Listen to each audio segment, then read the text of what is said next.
आपल्यासोबत मंत्री आशिष जयस्वाल जे आहे, खरं तर याच विद्यालयात त्यांनी आपलं शिक्षण पूर्ण घेतलं आहे। देवेंद्र फडणवीस यांचे ज्युनियरसुद्धा राहिलेले आहे आणि देवेंद्र फडणवीसांनी आत्ताच या खरं तर शताब्दी महोत्सवाचं उद्घाटनसुद्धा केलं, किस्सेसुद्धा सांगितले, समोस्याची उधारी दिली। या सगळा किस्सासुद्धा त्यांच्याकडून जाणून घेऊ। आशिष भाऊ, काय सांगाल, एक वेगळी आठवण या सगळ्या? देवेंद्रजी, आम्ही सर्व या कॉलेजमध्ये शिकत होतो। आम्हाला अजूनही आठवते की रामबाबू नावाचा एक विद्यार्थी होता, त्याला भेटायला ते येत होते। याच कॉलेजच्या 3rd फ्लोअरमध्ये एक डिबेट कॉम्पिटिशन झाली होती, सिग्नल असावे की नसावे। तेव्हा देवेंद्रजींनी भाषणात एक तिरछी टोपीवाले वगैरे असं गाणं म्हटलं होतं, बोलता बोलता डायलॉगमध्ये। आता त्यांनी सांगितलं उधारी पटवली, परंतु ॲक्च्युली आता देवेंद्रजींनी सांगितलं की त्या बाथरूमच्या शाळेमध्ये ते सायकल लपवत होते, तिथं बाहेर मुरारजी ज्यू सेंटर लिहून ठेवलं होतं एक जणांनी। तर त्या सर्व जुन्या आठवणी आम्हाला आजही या ठिकाणी येत आहे। या महाविद्यालयामुळे जर आम्ही इथं ॲडव्होकेट झालो नसतो तर राजकारणामध्ये कधी आलो नसतो, कधी आमदार झालो नसतो, मंत्री झालो नसतो। आमच्या म्हणजे निर्माणमध्ये सर्वात मोठं योगदान university college of law main branch Nagpur याचं होतं, याचा आम्हाला सार्थ अभिमान आहे।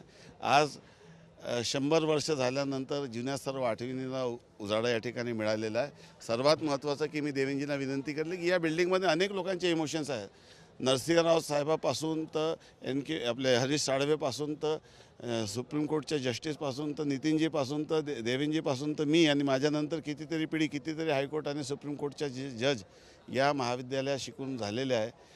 आमचे याच्यावर बुलडोजर चालू नका, याचे इमोशन्स आमचे होते। मी त्यांना विनंती केली, त्यांनी सांगितलं, आणि आता नवीन बिल्डिंग जरी होईल परंतु जुन्या बिल्डिंगचा मॉडेल या ठिकाणी राहील, त्याचा आम्हाला खूप आनंद आहे आणि अभिमान वाटतो की या महाविद्यालयामध्ये आम्ही सर्व शिकलो आणि आज एकत्रित नितीनजी, देवेंद्रजी आणि मी या कार्यक्रमात येऊ शकलो, त्याचा खूप आनंद आणि अभिमान आहे। सर्व जुन्या लोकांची भेट झाली, अनेक वकील या महाविद्यालयात शिकत त्यांची भेट झाली, त्याचा एक आगळा वेगळा आनंदाचे शब्दातून व्यक्त करता येत नाही। मोठा इतिहास आहे, तुम्ही आपल्या आठवणी देवेंद्रजींसोबत बोलून दाखवल्या। देवेंद्रजींनी स्वतः सांगितलं का मी समोस्याची उधारी चुकवलेली आहे।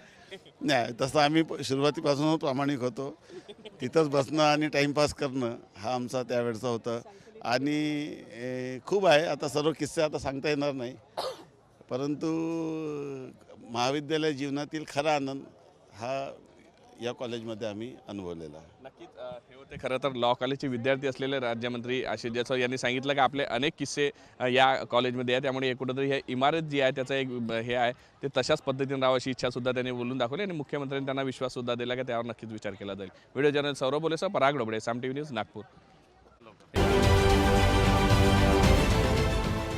देश विदेशातील प्रत्येक घडामोडींचे लाईव्ह अपडेट मिळवण्यासाठी आता साम टीव्हीच्या सर्व सोशल मीडिया प्लॅटफॉर्मला लाईक, फॉलो आणि सबस्क्राईब करा।